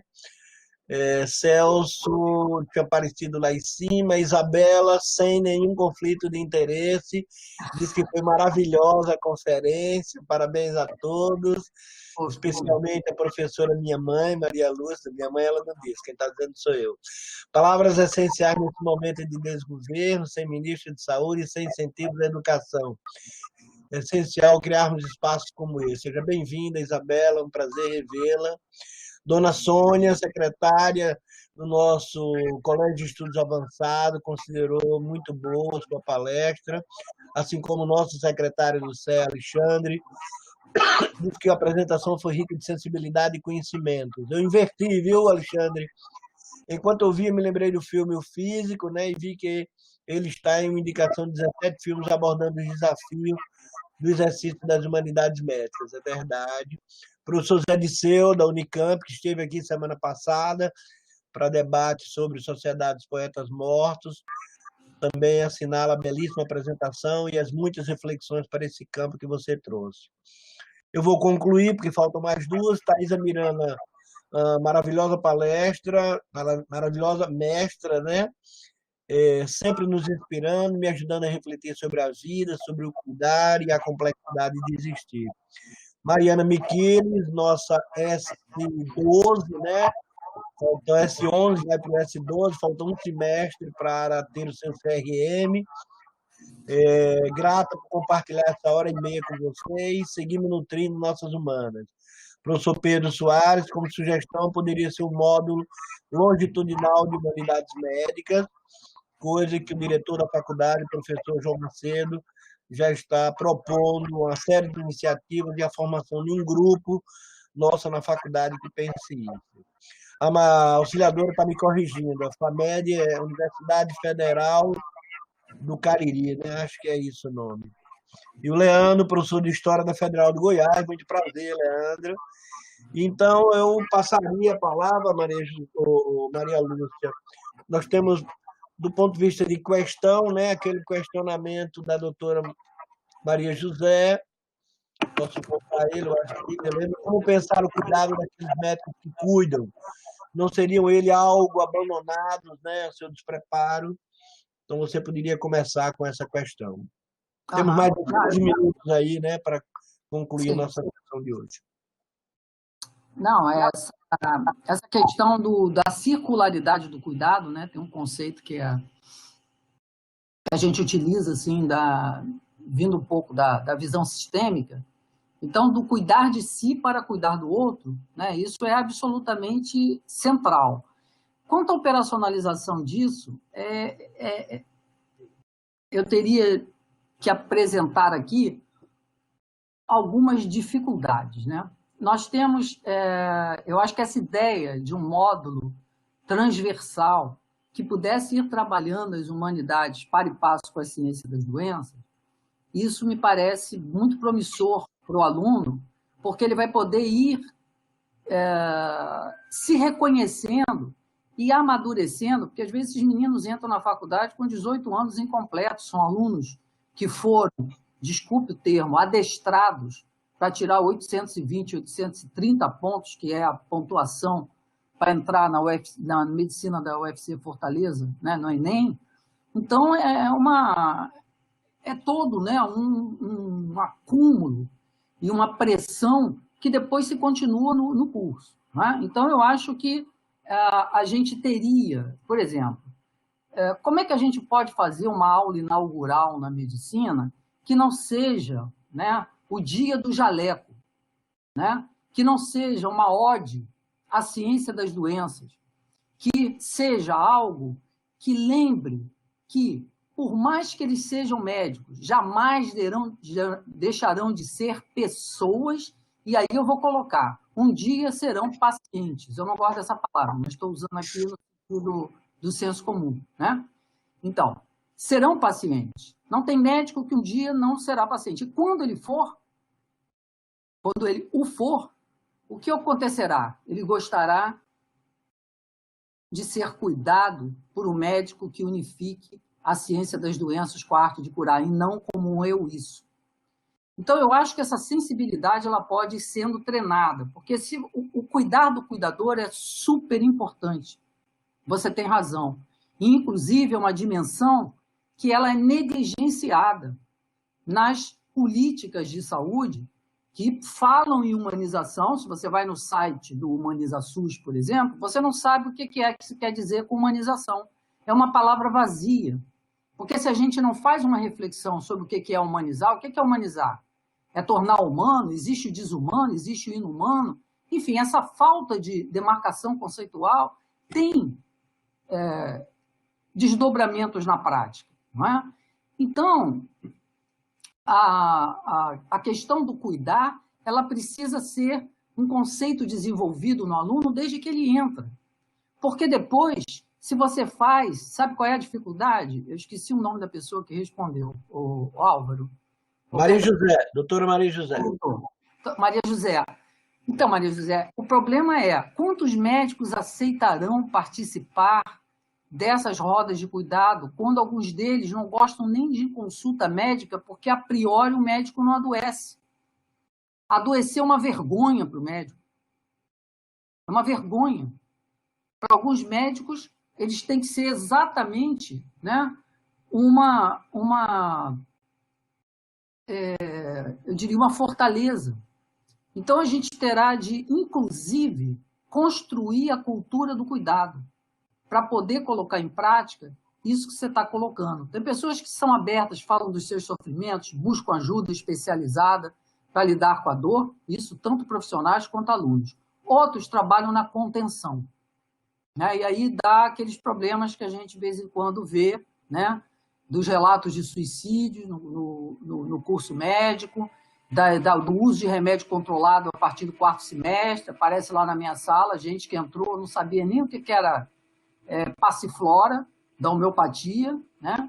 E está usando 2 remédios de tarja preta 2 anos depois para aguentar o ensino médio. Como é que pode aguentar? Como é que pode fazer um cuidador, né, que não pode cuidar de si, cujo curso exige dele, às vezes, coisas que poderiam ser menos prioritárias, por exemplo, decorar o nome de todas as estruturas? Isso hoje, com a internet, você vai lá e tira dúvida. Você tira dúvida até de conceito que fará de estruturas dessa forma. E vai, né, criando uma gordura que ela é, usando uma metáfora aí da biologia, metabolicamente inativa, né, no sentido da produção de sensibilidades e da produção de profissionais mais alinhados com as necessidades e com todas as dificuldades que a gente está enfrentando. O Morin, ele fala, quanto mais a crise se aprofunda, mais se aprofunda a dificuldade de pensar a crise, aliás, as crises, né? Então, a gente vê isso. A gente vê isso e sente isso no dia a dia de formar os profissionais médicos. Somos muito poucos dentro do coletivo de profissionais da medicina. E isso é muito fácil de compreender, porque se os concursos são feitos para as cadeiras da graduação, a tendência é que o corpo permanente seja sempre aquele formado na biomedicina, que vai reproduzir o que sabe, aquilo que se formou, aquilo que as emendas, né? E acho que a gente tem que pensar nisso. São 8.260 horas. Isso é porque já foram 9.200. Agora fez-se uma reduçãozinha. Que outro curso na UFC tem essa duração? Todas as demais profissões da saúde, o que é a mais longa, porque brigou, porque achava que a extensão do curso ia mudar alguma coisa na relação de poder com os médicos, é a enfermagem. Que obviamente não mudou, porque o problema não está aí, e aí seria uma outra conversa que a gente teria que desenvolver sobre a questão do poder saber, né? Então, eu acho que a ideia de lutar nessa direção, acho que tem que ficar anotada essa sua observação, né, do cuidado dos profissionais, que esse cuidado seja já implantado na graduação, para que a gente possa já ir educando sensibilidades. A gente sabe que em uma ou outra universidade faz-se, né, uns experimentos chamados laboratórios de sensibilidade. Aliás, excelente. Onde o aluno vai tentar pensar como ele está escutando, né? Escutar como ele está falando, observar-se e observar o outro como ele está olhando. Então, essas dimensões que eu tratei aqui, não digo que isso seja trabalhado no laboratório de sensibilidade, mas em relação à minha fala, eu vejo formas de ensinar isso. Tem pessoas que perguntam, a virtude se ensina? Né? E eu vejo que a minha segunda graduação foi em psicologia, na minha formação em psicologia clínica, se ensina sim. A própria corporação exerce um controle entre os pares sobre essa qualidade do cuidado, essa questão da escuta. Isso é muito valorizado. E você tem um supervisor para também desabafar como o outro te afeta, para você conseguir manter a relação eu-tu, que é própria, né, dos processos terapêuticos. Não dá para ficar no eu-isso. Senão eu caio na psiquiatria clássica, de pegar a dor do outro, né, rotular de depressão, quando pode ser um luto, e trabalhar com tentar trabalhar com fármacos, né, para poder sedar a dor sem acolhê-la. Enfim, eu acho que isso essa questão ela precisa ser muito cuidada. Quem cuida do cuidador, agora eu estou vendo aí na Covid, várias iniciativas SOS, psicologia, enfim, a Secretaria de Estado colocou um telefone disponível para as pessoas que estão, de alguma forma, né, sofrendo, além. Né, a única categoria que eu quero homenagear aqui, porque não vi homenageada, são os coveiros, né? A gente aplaudiu os lixeiros, aplaudiu os profissionais de saúde, mas não aplaudimos os coveiros, né? E eu estava vendo a demanda de um serviço de SOS na fala de um coveiro que deu uma entrevista, mostrando a dificuldade que era passar de 6 enterros por um dia para 50, e ver aquelas pessoas sendo colocadas ali, às vezes em 3 andares naquela vala, né? No auge da pandemia, sem ter ninguém nem ali perto. Ele disse que não podia chorar. Mas por que o senhor não chora? A repórter perguntou. Não choro porque já tem muita dor ali, eu acho que eu não posso fazer a pessoa sofrer mais. Veja bem, já tem ali um olhar eu tu, né? Um coveiro, não passou por uma formação em saúde, mas está ali exercitando uma prática em saúde, a saúde psíquica do outro. Então, assim, eu acho que a gente tem que trabalhar coletivamente, acho que tem muitos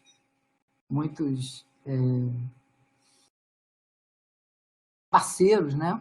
Que somos nós que vimos aqui nesse espaço maravilhoso, estamos fechando o 2º ciclo hoje, interessante, de forma interessante, porque eu estou retornando à primeira questão da primeira apresentação do 1º ciclo, porque esse é o 2º, né? Que falava no escutar, né? Que falava no ouvir, quer dizer, não à toa, porque as coisas, né, elas se juntam, isso é uma complexidade, é um holograma, né? Para usar uma terminologia do pensamento complexo. Então, eu acho muito legal essa sugestão, tem que ficar anotada, transversalização tem que ficar anotada. Agora, a questão é convidar também os nossos colegas, não disse César Barreiro, não sei se ele ainda está aí, mas ele deixou... Tá sim, deixou uma observação para você. Ele deixou uma observação muito carinhosa, eu faço aqui, eu tenho uma grande simpatia, né? Nós temos uma relação muito, eu diria até lúdica, né, César? E uma das vezes que eu reagi aqui, ele me apoiou, né? Quando eu brincando, mas eu acho que é uma brincadeira que a gente pode, não sei se usar literalmente, mas pelo menos como analogia, como fantasia, de levar o curso de medicina para o Benfica, né? Eu brinquei uma vez aqui, mas é uma brincadeira sério, porque ali está um conjunto de conhecimentos que são assim, inexoravelmente úteis para a formação em saúde. Então, por que determinada coisa é tão prioritária e não pode faltar no currículo médico e outras coisas, se aconteceu, aconteceu? Isso se reproduz na pós-graduação em saúde, se reproduz. Eu sou professor de pesquisa qualitativa em saúde e essa briga com o paradigma hegemônico positivista da epidemiologia é mais do mesmo, né? Então, a questão das humanidades, e veja bem, na medicina humana, né? Outro dia eu me dei o trabalho de comparar o currículo da medicina veterinária com o currículo da medicina humana e fiquei muito assustada, porque há certa justaposição, né? E veja que hoje já se usa muita humanização no ensino da veterinária, porque esses bichinhos também precisam de afeto, reagem ao afeto. E aí a gente pergunta aquela frase, né, do Guimarães Rosa, que eu projetei no meio da minha fala, né? O que aconteceu com os homens, né? O que aconteceu com a gente, que a gente esqueceu isso? Que a gente não tem mais o doutor do quadro do Fields, preponderantemente. Mas tem o Álvaro e tem um monte de médicos que poderiam estar naquele quadro perfeitamente, porque são pessoas que dominam, que aproximam essas duas esferas, tá? Mostrando que a arte de cuidar e a dedicação às humanidades em nada compromete a excelência, a expertise, a excelência técnica. Obrigada pela pergunta, eu acho que é uma coisa para a gente seguir refletindo, mais do que uma pergunta, é uma sugestão a ser incorporada nas políticas de saúde públicas e privadas. Alguns hospitais fazem algumas iniciativas nesse sentido, mas colocar a questão do cuidar do cuidador como uma linha de cuidado da rede de atenção psicossocial. É uma rede importante e prioritária. né, ligada ao Sistema Único de Saúde. Muito bem.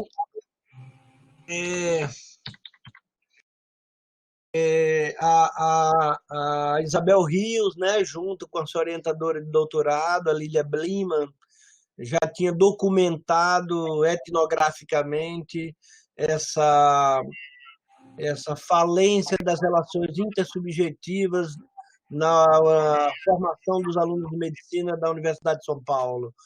Foi a tese de doutoramento dela, né, publicado, e um dos problemas, porque realmente relacionar a cultura contemporânea, né, ou cultura e medicina, ou ato de cuidar, né, é uma coisa de múltiplas entradas, né? Então, um dos aspectos que você tocou, Maria Lúcia, e que a psicanalista, né, doutora Maria, trouxe para a gente essa questão das subjetividades, né? Os relacionamentos intersubjetivos, professor-aluno, professor-professor, aluno-aluno, são bastante problemáticos. Eu gostei da menção que você fez ao próprio círculo protetor, que um curso de psicologia como continente, né, desses aspectos subjetivos, como eles propiciam esse continente a esses aspectos subjetivos, muito radicalmente diferente dos nossos. Então, nós temos bastante desafios aí pela frente, né? E possibilidades. Desafios e oportunidades. Eu gostaria de chamar a atenção aqui a Anabel Rojas Carmona, maravilhosa conferência, e disse que foi um privilégio ter sido sua orientanda. Ela é minha orientanda. Ela é ainda. Ainda é, né? Ainda é, do México. Talvez eu vou ler, eu não entendi, mas você talvez entenda. A Ana Cecília Sucupira, que é médica do Departamento de Pediatria da Universidade de São Paulo, faz um comentário. Ela diz que as fotos, os médicos da foto, né, ou das fotos, só atendiam as famílias mais ricas. Os mais pobres não tinham esses cuidados, como hoje. A Isabela Bose diz: acho que as famílias mais pobres contavam com curandeiras ou outros cuidadores leigos. Ela replica, né? Mas não com os médicos. E, bom, pelo que eu entendi, eu faço a citação da sua apresentação dos médicos que estão em hospitais públicos cuidando dos pacientes, como colega por intermédio da música, e os pacientes dos hospitais públicos costumam representarem, né, as camadas mais populares. A Ana Cecília volta e diz: hoje temos também médicos particulares que vão aos enterros e apoiam os pacientes. O pior são as desigualdades de classe, porque, como eu vi na minha pesquisa, ela foi aluna da Cecília Donângelo, e ela estudou relações médicos-pacientes em diversas instituições brasileiras. Ela diz: o pior são as desigualdades de classe, porque, como eu vi na minha pesquisa, a medicina se dirige de forma diferente para diferentes classes sociais. Acho que isso é histórico, né? Acho que a medicina é medicina. Pois não, Maria Lúcia? Eu queria comentar, acho que a gente não está em desacordo, né? Quando ela diz que há médicos particulares que vão aos enterros, eu dediquei, inclusive, a minha conferência aos médicos que fazem essa junção. E reconheci, trazendo apenas uma ilustração, a presença deles entre nós, que, aliás, é em número bastante expressivo.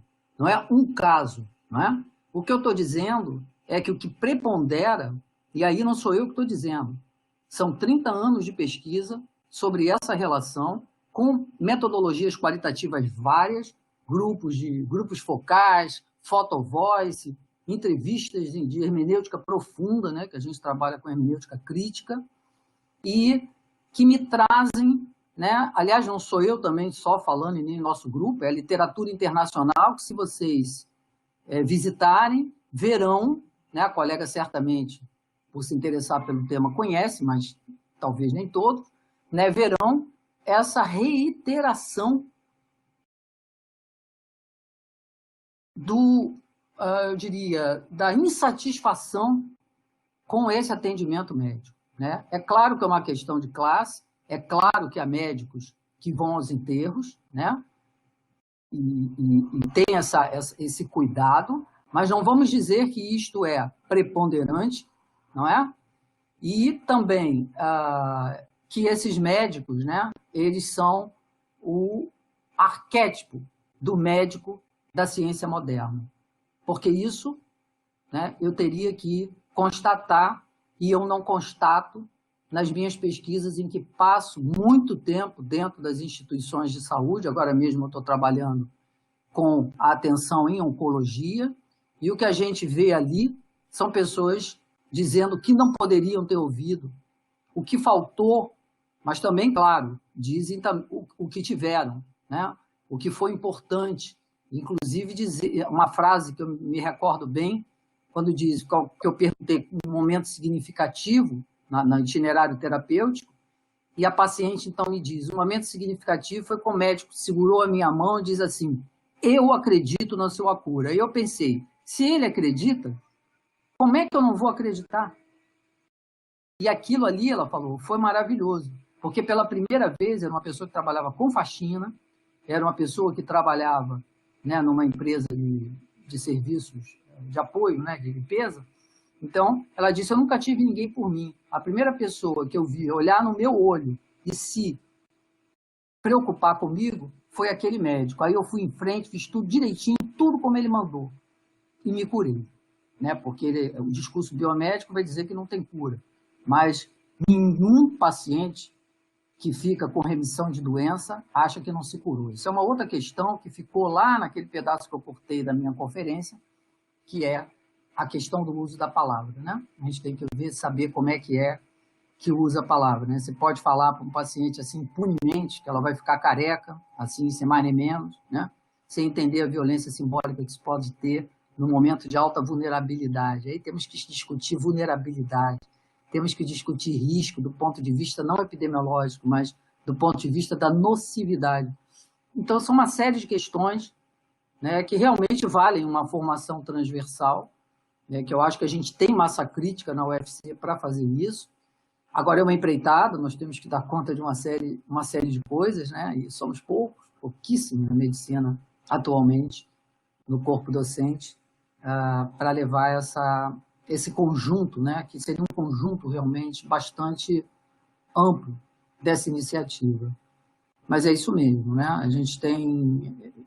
A colega Ana Sucupira fala na diferença de classes, é patente, mas eu te digo, olha, a questão da insensibilidade está tanto no médico particular que você paga R$600 numa consulta e sai frustrado porque ele não te escutou, como pode não estar, como, por exemplo, eu vi no hospital Lourenço Jorge, que é um hospital de grandes emergências, no Rio de Janeiro, na zona oeste do Rio, um menino na sessão de ortopedia, onde o médico passou, viu que ele estava totalmente imobilizado. Veja, um hospital público, uma criança pobre, ele viu que estava um raio de sol incidia sobre o rostinho dele. Ele foi lá, tinha uma cortina e fechou para não incomodar o menino. Foi lá, passou a mão no cabelo dele, passou a mão na cabeça e falou, e aí, capitão, tudo bom? Vamos em frente, hein? Estamos vencendo. Quer dizer, 2 minutos. E ele conseguiu um ato humano num hospital público, numa relação entre um médico, né, e um paciente pobre. E, às vezes, você vai numa consulta que é 1 hora e você sente que não valeu, a pessoa não te escutou e sequer você considerou que aquilo tudo que foi dito por aquele médico medalhão, né, ressoa na sua própria experiência de enfermidade, que tem que ser escutada para que se feche um diagnóstico que não seja apenas técnico, porque o médico erra e, por causa disso, eu quase perdi um filho. Porque o médico esqueceu a clínica, esqueceu a experiência e ficou na imagem. E na imagem a coisa escapou, porque o tomógrafo ele tem falha. Então, eu acho que tem isso sim, mas eu acredito que tem médicos, se você der 4 horas de tempo para uma consulta, não acontecerá nada humano ali. Nada. Porque isso não é uma coisa espontânea. A arte de cuidar é uma arte. Como você aprende pintura, como você aprende piano, como você aprende ukulele, precisa aprender a arte de cuidar. E a escola médica tem a ver com isso. A escola médica tem a ver. Cada supervisor de internato que diz para o aluno não perder muito tempo escutando o paciente, porque isso pode complicar, né? Ou que quer que o aluno leia rapidamente, né? 3, 4, 5, 6 lâminas de exame, como se ele fosse fazer isso na vida prática. Apenas para quê? Para mostrar performance? Para fazer a coisa na velocidade? Então, enfim, são questões. Isso entra num pensamento complexo, eu opero, né, no pensamento complexo como meta, referência em tudo que eu faço. Né? Isso é um holograma, onde essas partes todas que a gente falou se interpenetram com outras tantas, sobre as quais eu sequer, né, comentei aqui, sequer falei, mas eu acho que é interessantíssimo abrir esse debate. Eu acho que a gente também, juntamente com a inspiração que a sua pergunta me traz, acho que um grupo de estudo, né, porque a gente não é dono da verdade, porque não se pode olhar todas as perspectivas, né? O pensamento complexo diz isso, e a fenomenologia também, e a hermenêutica também. E quando algo se mostra, algo se vela. Vocês estão me vendo aqui, mas não estão vendo as minhas costas. No mostrar-se está o encobrir-se. O desvelar vela. Então, o olhar do outro é que pode mostrar essas diferentes perspectivas. Então, eu acredito num trabalho não interdisciplinar, porque essa palavra já desgastou, mas um trabalho complexo. E é nessa complexidade que eu tentei, né, me pedindo 1000 desculpas ao Álvaro, mas é porque depois eu aceitei esse tema. Aliás, eu até propus esse tema, porque eu gosto, é uma coisa que me apaixona, pensar sobre isso o tempo todo.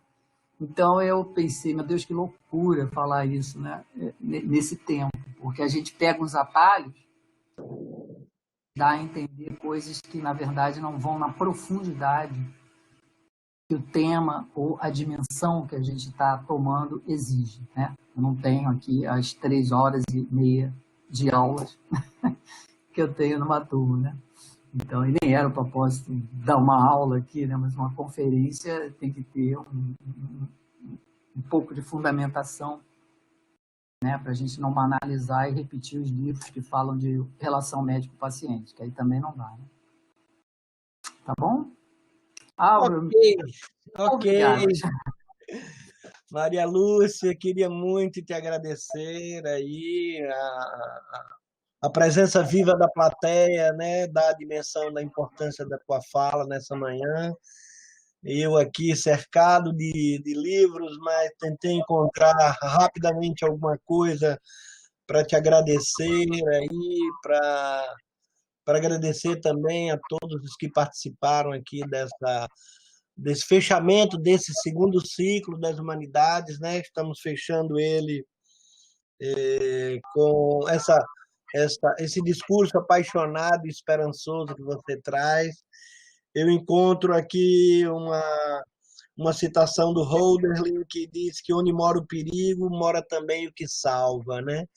Então, estamos irmanados aí nessa dimensão. E o Otávio Paz aqui me traz para fechar com essa imagem que você nos deu a entrada e a saída. O Otávio Paz vai dizer que a imagem não explica, ela convida-nos a recriá-la e literalmente revivê-la. Então, se essa foto traz um espaço de dignificação do ato de cuidar, né?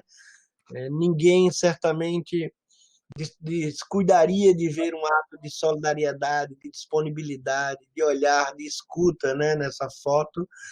Eu queria, então, agradecer, né, juntamente aqui com meu amigo Ricardo Sidor, queria te agradecer por essa apresentação. Essa, obviamente, vai ficar gravada e teremos a oportunidade de passar essa fala em vários outros cenários, que ela seja inspiradora para que a gente pense como transformar uma escola de mais de 300 professores, mais de 1.000 alunos, né? Isso não é uma tarefa às vezes para mais de uma geração, porque se fosse fácil a gente já teria feito isso, porque há quanto tempo, né, se discute educação médica e a relação, a relação das profissões de saúde, né, entre isso e os espaços da cultura brasileira especificamente, dos valores que circulam, né, nos meninos que chegam aqui aos 18, mas também nos valores que eles encontram desses 300 professores, essa assimetria entre a nossa disposição para entregar aos alunos formação técnico-científica, ela tem que ser urgentemente reduzida. Não podemos mais permitir uma simetria, um lugar secundário, ou como você disse, se der para fazer, faz, né? É um adorno, não. O exemplo que você deu, fiquei pensando, a gente utiliza isso algumas vezes, mas descuidou, volta atrás. Se você traz uma sessão clínica de um caso de câncer, nunca aparece, só aparece a disease, a doença. Qualquer caso, quando traz os casos da enfermaria, do ambulatório para discutir, não tem mais pessoa, só tem fisiopatologia, só tem. Quer dizer, é uma abstração, a gente não pode permitir que as nossas sessões clínicas assumam um grau de abstração onde não existe pessoa. Em que momento a gente vai coadunar, a gente vai fazer coabitar a formação técnico-científica com a formação humanística? Tem que ser na sala de aula, tem que ser na enfermaria, tem que ser no ambulatório, tem que ser em todas as oportunidades. Não? Essas coisas não podem ser separadas, distintas. Né? Então, numa sessão clínica de oncologia, tem que ter as dúvidas, as expectativas do ouvinte, do paciente, tem que ter a fala dele viva. Nós médicos precisamos saber o que os pacientes pensam da própria doença dele, para que a gente conjugue o nosso paradigma indiciário, capaz de dar o diagnóstico, com o paradigma de quem sofre, de quem vive a doença, de quem tem expectativa de ser cuidado. Acho que a tua fala perpassa tudo isso. Eu queria novamente te agradecer. E, bom, vamos dar uma pausa, talvez, aí, de umas 2 semanas, de um novo ciclo, né, para reinventar um novo ciclo com novos temas, e certamente as inspirações que você nos deixa nesse final de manhã, né, já entrando na tarde, vão ser fundamentais ser observados. Queria falar da alegria de ver vários amigos aqui, minha amiga de Maceió, minha amiga de turma, Ana Maria Mello, mas também Isabela e Maíra Bose, né?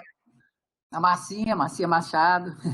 Aí já é cativa. Estou falando daqueles que foram pela primeira vez aqui. Ela guarda o meu lugar e eu dela aí Agradecer ao professor César Barreiro também, sempre presente, fez uma fala que você leu, né? Enfim, agradecer a todos. E é isso. Voltamos em breve.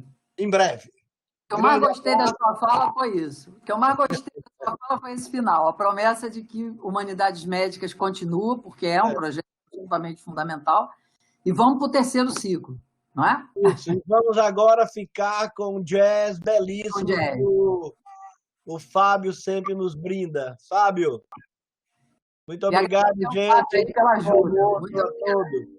Maria Lúcia, tchau, muito obrigado. Que dádiva maravilhosa. Tchau, Álvaro. Até breve. Até breve. Todo mundo.